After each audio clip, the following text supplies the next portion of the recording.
여러분, 최근 TV 예능에서 인기를 끌고 있는 한 프로그램이 있습니다. 보셨는지 모르겠는데요. 강철 부대라는 프로그램이죠. 대한민국에서 내놓으라 하는 특수 부대들, 가령 특전사, 707, HID, UDT, 그리고 해병대 등 다양한 특수 부대를 전역한 사람들이 한데 모여서 자신들이 전역한 부대의 이름을 걸고 연합하여 작전을 펼치는 프로그램입니다. 어떤 부대는 구조를 전문으로 하는 부대이고 또 어떤 부대는 대테러를 전문으로 하는 부대이죠. 그리고 또 어떤 부대는 모든 것이 기밀로 가려져 있기도 합니다. 각각의 요원들을 보고 있노라면 정말로 모두가 대단해 보입니다. 그런데 특별히 어떤 이는 그 가운데서 더 특출나 보이기도 하고요. 어떤 이는 다른 요원들에 비해 상대적으로 조금은 부족함이 있는 모습이 보이기도 합니다. 그러나 각자가 서로의 장점만을 드러날 수 있도록 연합하는 모습을 보매 저래서 특수부대 요원들 클래스가 다르다 말하는구나 라는 생각이 절로 듭니다. 우리가 함께 나눌 말씀 속에서도요, 연합작전이 펼쳐집니다. 제목에서도 알 수 있듯 꿀벌과 천둥과 산염소의 연합작전. 뭔가 특별한 요원들이 이끄는 작전 같죠. 어떤 분들은 동물농장에서 일어나는 작전인가 생각하실 수도 있으실 텐데요. 과연 어떤 내용인지 말씀 안으로 들어가 보고 싶습니다. 지난주 하나님이 세우신 사사 에훗을 통해서 모압 왕 에글론의 압제로부터 벗어나 80년 동안 평온을 누린 이스라엘. 오늘 본문 1절은 이렇게 말합니다. 사사 에훗이 죽자 이스라엘 자손이 또 여호와의 목전에 악을 행하였다. 또 행하였다. 하나님께서 이미 몇 차례 구원의 은혜를 베풀어 주셨건만 이들 여전히 변하지 못한 것이죠. 이 하나님께서는요, 하솔을 다스리는 가나안 왕 야빈의 손에 이스라엘을 팔아 넘기십니다. 하솔이라는 곳은요, 갈릴리 북쪽에 위치한 성읍으로 가나안에 속한 여러 성읍들 가운데 가장 으뜸이었습니다. 이런 하솔을 다스리는 왕 야빈은 지휘관을 세워서 이스라엘을 지배하게 하는데 그 지휘관이 바로 군대 장관 시스라이죠. 그렇습니다. 하솔은 억압의 배경, 하솔의 야빈은 억압의 배경이 되어지고 이스라엘에게 실제 억압을 행사하는 사람은 시스라였죠. 시스라는 자신이 이스라엘을 지배하게 되는 이유가 그들의 죄악 때문인 것을 알지 못했습니다.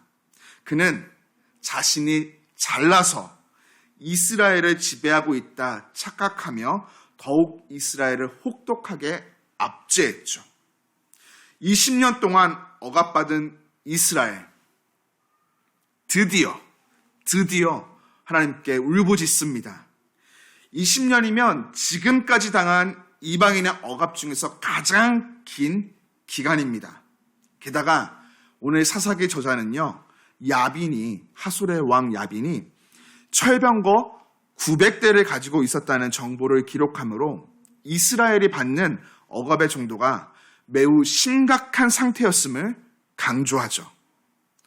철병거 900대.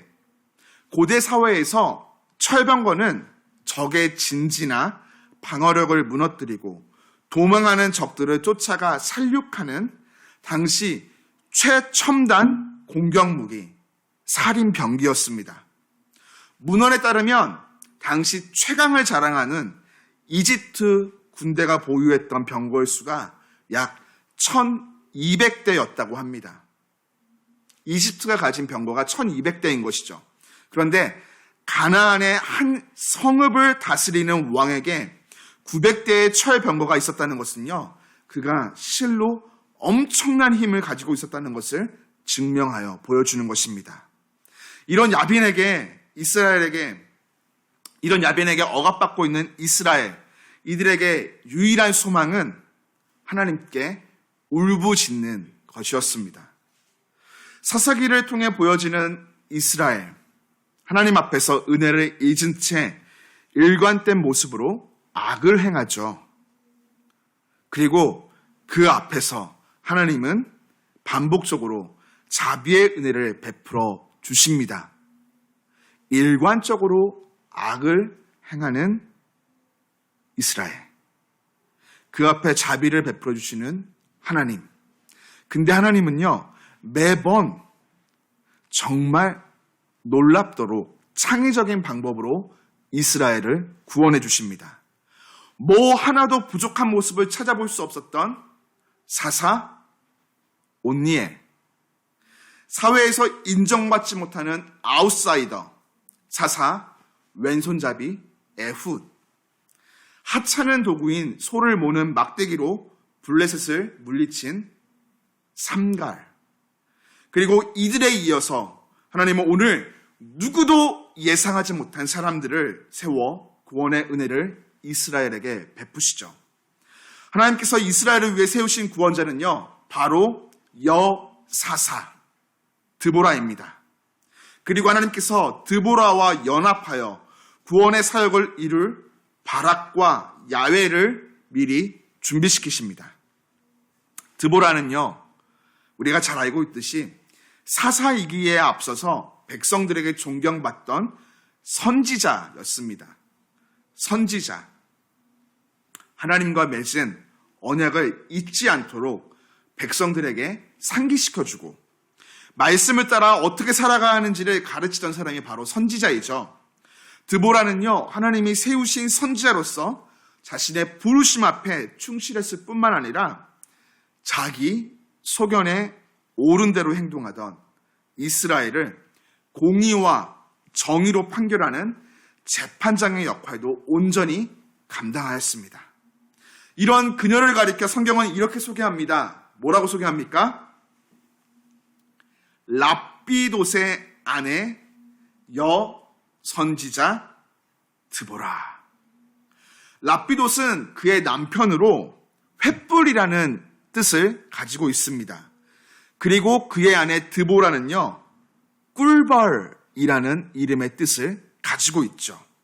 여러분, 꿀벌하면 뭐가 가장 먼저 떠오르시나요? 쉬지 않고 1초에 230번이라는 날개짓하며 열심히 꿀을 모으는 모습들이 떠오르실 것입니다. 그녀의 이름이 드보라, 꿀벌이라는 것을 생각해 볼 때, 또한 성경이 그녀를 랍비돗의 아내, 횃불의 아내, 불같은 여인으로 표현하는 것을 볼 때 그녀 안에 얼마나 하나님을 향한 거룩한 열정이 가득했는지, 주어진 사명 앞에 얼마만큼이나 최선을 다했는지 우리 짐작해 볼 수가 있을 것 같습니다. 이렇게 하나님께 사서로 세움받은 드보라가 가장 먼저 한 일은요, 납달리 게데스에 살던 바락을 부르는 것입니다. 바락. 이름에서부터 강력함이 느껴집니다. 그 이름의 뜻도요, 천둥이죠. 하나님께서 이스라엘을 구원하시기 위해 드보라를 통해서 바락을 부르십니다. 하나님, 드보라를 통해 바락을 부르시고는 납달리 자손과 스불론 자손에서 10,000명을 이끌고 다볼산으로 가서 진을 치라 명하십니다. 그러면 하나님께서 야빈의 군대 장관인 시스라, 그리고 그가 이끄는 철병거와 많은 군사를 기손강으로 이끌어 바락의 손에 붙이시겠다, 이기게 하시겠다 약속하시죠. 하나님께서 모든 전쟁의 시나리오, 계략을 짜서 알려주고 계신 것입니다. 바락의 입장에서 보면요, 이 전쟁은요, 누워서 떡 먹기예요. 군대만 일으켜 다볼산으로 가기만 하면 하나님께서 모든 것을 다 알아서 해주실 것이기 때문이죠. 그런데 이 승리를 보장받던 전쟁 앞에 오늘 바락이요, 온전한 순종을 보이지 못합니다. 그리고는 사사 드보라를 전쟁으로 끌어들이죠. 우리 함께 8절 말씀 읽도록 하겠습니다. 시작. 바락이 그에게 이르되 만일 당신이 나와 함께 가면 내가 가려니와 만일 당신이 나와 함께 가지 아니하면 나도 가지 아니하겠노라 하니. 아멘. 바락이 드보라에게 제시하는 조건을 보면요, 어떤 면에서 하나님께서 드보라와 함께 계심을 확신하였기에 그녀와 함께하고자 하는 모습처럼 보이기도 하고요. 또 어떤 면에서는 전쟁이 진행되는 동안 드보라를 통해서 하나님의 뜻을 듣기 위한 요구처럼 보이기도 합니다. 그런데 말이죠, 사실 그냥 우리 눈에 비치는 그의 모습은요, 겁쟁이, 찌질이처럼 보일 뿐입니다. 천둥이라는 이름의 뜻을 가진 바락이, 꿀벌, 횃불의 안에 드보라의 도움이 없이는 빛을 발하지 못함을 보여주는 것이죠. 이에 드보라 바락과 함께할 것을 약속합니다. 그러면서 이번 전쟁의 영광이 바락이 아닌 다른 여인에게 있을 것이라고 전하죠. 바락이 직접 시스라를 죽이는 영광을 누리지 못한다는 것입니다. 시스라, 여인의 손에 죽게 된다는 것이죠.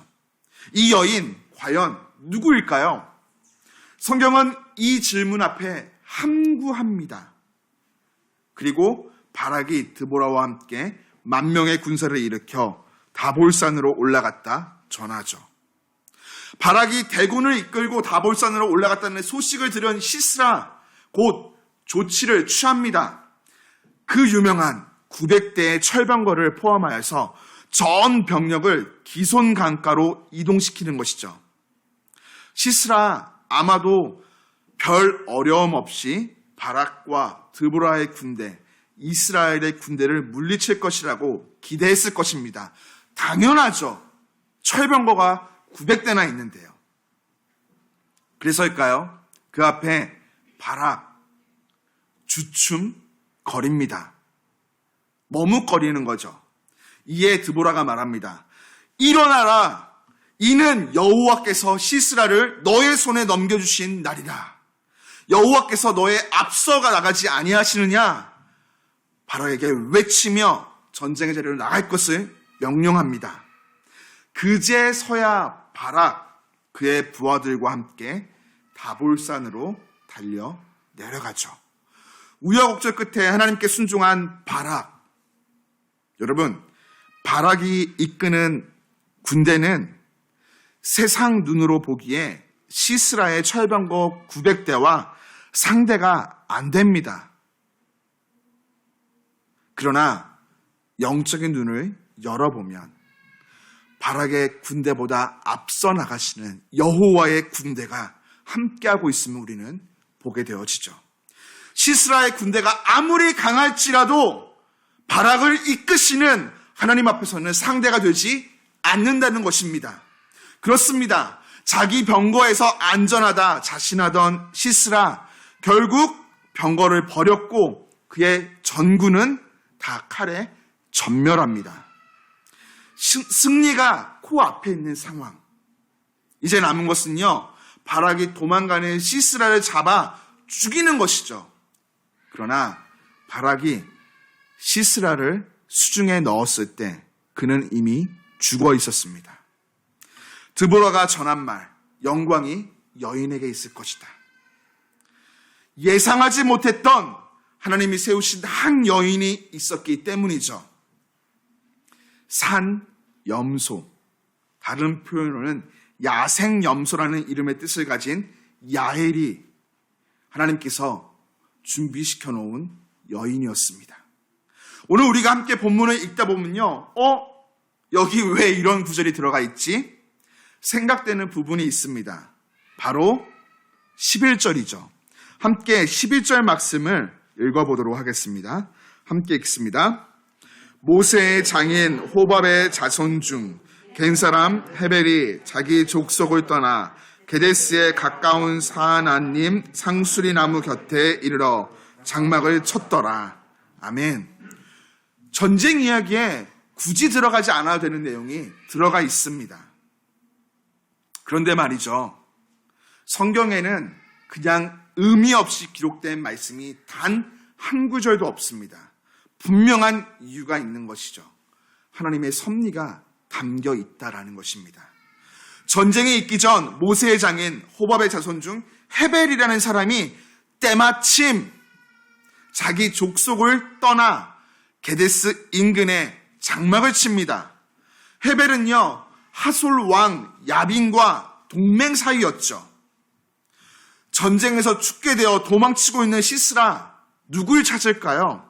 가장 가까운 곳에 있던 동맹 헤벨이었습니다. 그를 찾아 장막으로 피하였을 때 때마침 그의 아내 야엘을 만나게 됩니다. 야엘은요, 시스라를 반갑게 맞아 도움을 주고 잠을 청하게 합니다. 그리곤 그가 자는 동안 누구도 예상하지 못했던 행동, 바로 장막의 말뚝, 오늘로 표현하면요, 텐트의 폴이죠. 팩이죠. 그 뾰족한 말뚝과 망치를 가지고 그에게 들어가 그의 관자놀이의 말뚝을 빵 박아버립니다. 이름 그대로 야생, 터프함이 묻어나는 것이죠. 갈릴리 북부를 호령하고 이스라엘을 떨게 만들었던 그 위대한 군대장관 시스라가요, 여인의 손에 죽게 된 것입니다.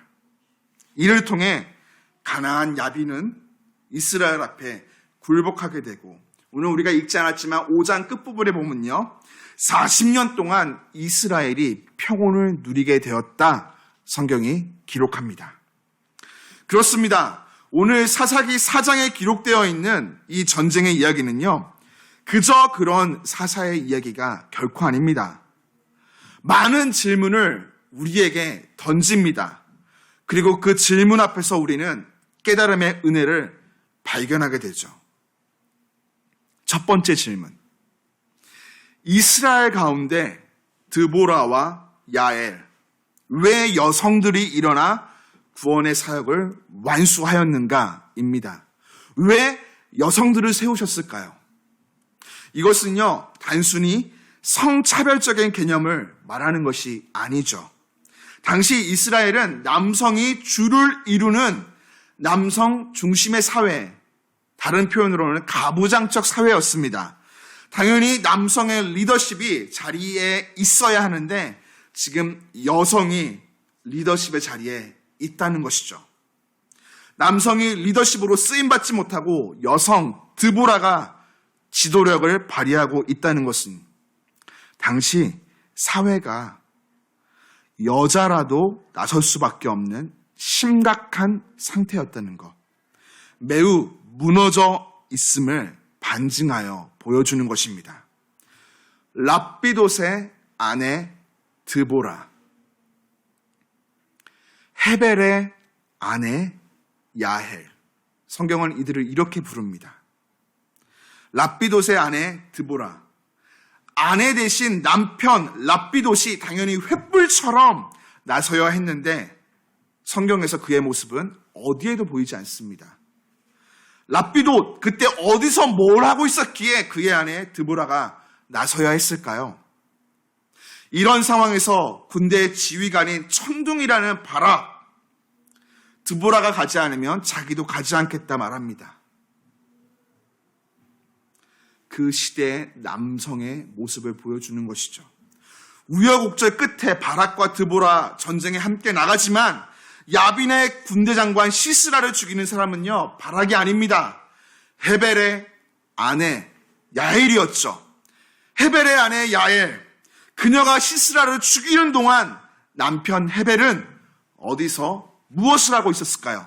이 또한 성경이 말하고 있지 않습니다. 그의 모습이 보이지 않는 것이죠. 가부장적 사회 이스라엘에서 권력을 쥔 남성들이 여성들과 아이들을 보호할 수 없을 정도로 영적으로, 육적으로 죄악된 타락의 길을 걸었던 것입니다. 그래서 보호를 마땅히 받아야 하는 이들이 전쟁의 최전선까지 내몰려 나라를 구해야 했던 것이죠. 교회 여러분, 이 질문은 이 시대 우리에게 다시금 되묻습니다. 지금 당신은 마땅히 해야 할 역할을 감당하고 있는가? 너는 지금 너의 사명을 감당하고 있는가? 질문하는 것이죠. 이 질문 앞에 제 안에 가슴 깊은 찔림과 애통함이 있었습니다. 저 먼저 목사가 목사로서 자신의 역할을 온전히 감당하지 못하고 있는 모습, 성도가 성도로서의 역할을 온전히 감당하지 못하고 있는 모습, 더 나아가 교회가 교회로서 이 시대의 바른 역할을 감당하지 못하고 있는 모습, 바로 우리 시대의 모습이기 때문이죠. 그 앞에 하나님 단호하게 말씀하십니다. 우리가 우리의 역할을 온전히 감당하지 못할 때 하나님의 뜻에 합당하게 바로 서 있는 드보라, 야엘과 같은 우리가 예상하지 못한 이들을 일으키셔서 하나님의 일을 이루어 가신다라고 말이죠. 교회 여러분, 오늘 우리를 향한 이 하나님의 외침 앞에 우리들 십자가 앞에 나아가 가슴 치며 회개하고 다시금 하나님의 허락하신 그 뜻대로 그 사명을 붙잡고 바로 살아가야 하겠습니다. 이 시대 모두가 말씀을 버리고 그 부르심 앞에 합당한 삶을 살아가지 못할지라도 나만큼은 비록 연약하고 부족할지라도 말씀대로 살아가기를 결정하며 끝까지 살아내는 것이죠. 그때 성령님께서 우리 안에서 함께하사 도우시며 하나님의 손에 붙들려 시대를 변화시키는 거룩한 그릇으로 쓰임받게 하실 줄 믿습니다. 다음으로 이어지는 질문은 이것입니다. 그렇다면 나는 꿀벌과 천둥과 산염소와 함께 연합작전을 이룰 수 있는가? 이죠. 오늘 하나님 이스라엘을 가나안의 왕 야빈 그리고 시스라의 손에서 구원하여 주심에 이전과는 다른 모습을 보여주십니다. 이전에는요, 온니엘, 에훗, 삼갈처럼 한 사람 단독 사역으로 이스라엘을 구원하셨죠. 그러나 오늘은 그렇게 진행하지 않으세요. 우리가 성경을 통해 이미 알고 있듯 드보라, 바락, 야엘을 일으키시죠. 드보라는 사사들 중에서 유일하게 전사가 아닙니다. 싸우는 자가 아니에요. 그녀는 하나님의 힘으로 억압하는 자들을 무찔러 이스라엘을 구원하는 사사가 아니었습니다. 그는 선지자에 더 가까웠죠. 그렇기 때문에 바락을 부릅니다. 그리고 하나님께서 바락에게 명을 내리시죠. 그러나 바락 온전하게 순종하지 못한 채 드보라와 함께 전쟁에 나가게 되고 결과 전쟁에서 승리를 이끕니다. 그러나 시스라를 죽인 영광은요, 바락에게 있지 않았어요. 야엘에게로 돌아갔죠. 하나님 오늘 무엇을 말씀하고 싶으실까요? 하나님의 백성을 구하고 다스리도록 하나님이 택하신 자들과 연합하는 것을 보게 하시는 것입니다. 로마서 8장 28절은 이러한 모습을 이렇게 표현합니다. 우리가 알거니와 하나님을 사랑하는 자, 곧 그의 뜻대로 부르심을 입은 자들에게는 모든 것이 합력하여 선을 이루느니라. 아멘. 누구나 완벽할 수가 없습니다. 어떤 이는요, 드보라처럼 싸움은 못하지만 하나님 말씀을 바로 깨달아 분별력을 가지고 있어서 명령하기도 하고, 어떤 이는 바락과 같이 싸움에서 탁월함을 가지고 있지만 누군가의 도움과 지시가 없이는 무엇을 해야 할지 어려움을 겪기도 합니다. 그리고 어떤 이는요, 야엘과 같이 담대하지만 주어진 역할이 없다면 다른 사람들 앞에 잘 보이지 않는 성향을 갖고 있기도 합니다. 그러나 이들이 하나님의 거룩한 뜻 아래에서 합력, 연합하면 이것보다 더 강한 영향력은 그 어디에도 없는 것이죠. 왜 그렇습니까? 서로의 약점을 드러내는 것이 아니라 서로의 강점을 부각시켜 연합함으로 승리의 길을 이끌어가기 때문입니다. 사회에서도 그렇지 않습니까? 나 잘난 맛에 사는 사람들. 독불장군 곁에는요, 아무도 없어요. 무엇이든 잘할 것 같이 보이지만 정작 할 수 있는 것이 별로 없죠. 그러나 연약하고 부족하고 뭔가는 어리숙해 보이지만 곁에 있는 다른 사람들과 함께 연합할 때 그런 이들의 곁에는요, 서로의 장단점을 깨닫고 장점을 부각시키기 때문에 좋은 결과들이 맺혀나게 됩니다. 오늘 우리 가운데 누구든지 드보라가 될 수 있습니다. 또 누구든지 바락이 될 수도 있으며 야헬이 될 수도 있죠. 하나님을 사랑하는 자로서 우리에게 주신 거룩한 뜻을 이루어감에 합력, 연합이 절실히 필요합니다. 우리 안에 감추고 싶은 약점이 다른 이들과 함께할 때 더 이상 약점이 아니라 강점으로 변화되게 될 것입니다. 여러분, 이것을 깨닫기까지는요, 매우 어려운 것 같아요. 사실 저 역시도 아직까지 배워가고 있습니다.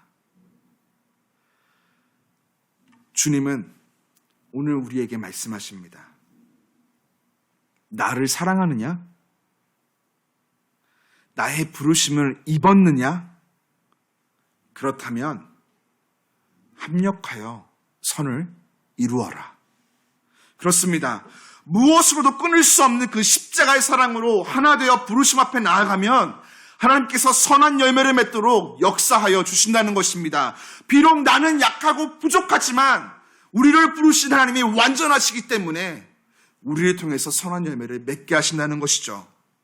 하나님, 이를 위해 우리보다 앞서 나아가시며 많은 이들을 지금도 일으켜 세워가고 계십니다. 그 속에서 우리를 통해 아름다운 구원의 역사를 이루어 가실 것입니다. 그 하나님을 바라보며 합력하여 선을 이룹시다. 하나님께서는 오늘 우리가 이렇게 그 거룩한 부르심 앞에 하나님을 사랑하며 뜻을 이루어 영광 돌리는 삶 살아가기를 간절히 원하십니다. 말씀을 맺습니다. 사랑하는 교회 여러분, 이 시대를 살아가며 우리 잠시 한눈 팔면 세상 시류 앞에 휩쓸려서 내가 무엇을 하며 살아가야 되는지를 잊어버리게 됩니다. 사명, 부르심을 잊는 것이죠. 그렇게 되지 않기 위해서는요, 내 안에 계신 성령 안에서 하나님이 나에게 맡겨주신 귀한 부르심을 주님 오시는 그날까지 꽉 붙잡고 있어야 합니다. 기억해야 하는 것이죠. 이를 이루기 위해서는 나는 한없이 연약하고 부족하지만 함께 그 거룩한 부르심 앞에 부름받은 내 옆에 다른 지체들과 손을 붙잡고 합력하여 선을 이루어야만 합니다. 그때 하나님, 우리를 통해서 연약하고 부족한 나를 통해 또한 내 옆에 있는 다른 지체를 통해서 풍성한 은혜와 능력을 덧입혀 주시고 구원의 역사를 새롭게 써내려 가실 것입니다. 교회 여러분, 이를 기억하며 이번 한 주간도 함께 손 붙잡고 연합하여 승리의 걸음을 내딛는 저와 여러분 되기를 주님 이름으로 축복합니다. 함께 기도합니다.